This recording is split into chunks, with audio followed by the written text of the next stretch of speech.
এই মুহূর্তে গিরিশ পার্কের ছবি আপনাদের দেখাবো, যেখানে কসবাকাণ্ডের প্রতিবাদে বিজেপি বিক্ষোভে সামিল হয়েছে।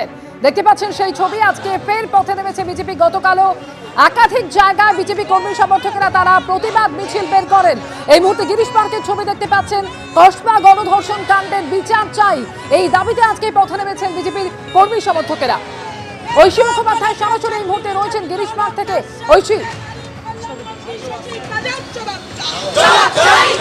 একেবারে তুমি যেমনটা দেখতে পাচ্ছ যে বিজেপির কিষাণ মোর্চার পক্ষ থেকে এবং উত্তর কলকাতা জেলা বিজেপিদের পক্ষ থেকে আজকে গিরিশ পার্কে এই বিক্ষোভ কর্মসূচি শুরু করা হয়েছে।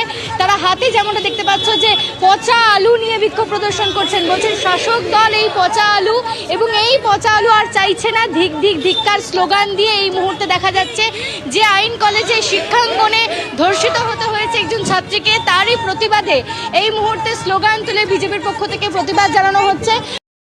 একের পর এক নারী কেলেঙ্কারি, যে মা পৃথিবীর আলো দেখালো তার অপমান মেনে নেওয়া যায়? আমি একজন সন্তান হয়ে পারবো?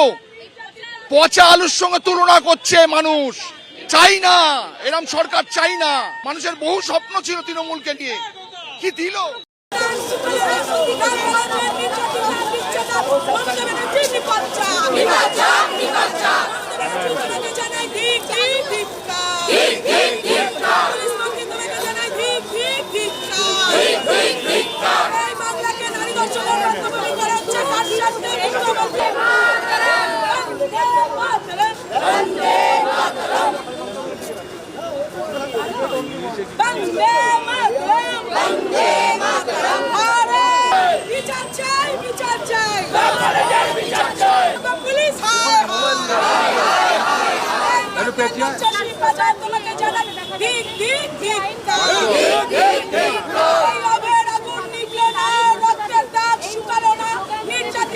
এই গণধর্ষণের অভিযোগ যখন থানায় দায়ের করছেন অভিযোগকারিনী, তারপরই তৎপরতার সঙ্গে পদক্ষেপ করে পুলিশ। ওই দিন রাত্রে 3 জনকে গ্রেফতার করা হয়। আজকে পুলিশ কমিশনার মনোজ বর্মা তিনি জানাচ্ছেন এই কসবার ঘটনায় বহু তথ্য সামনে আসছে, আরও আসবে।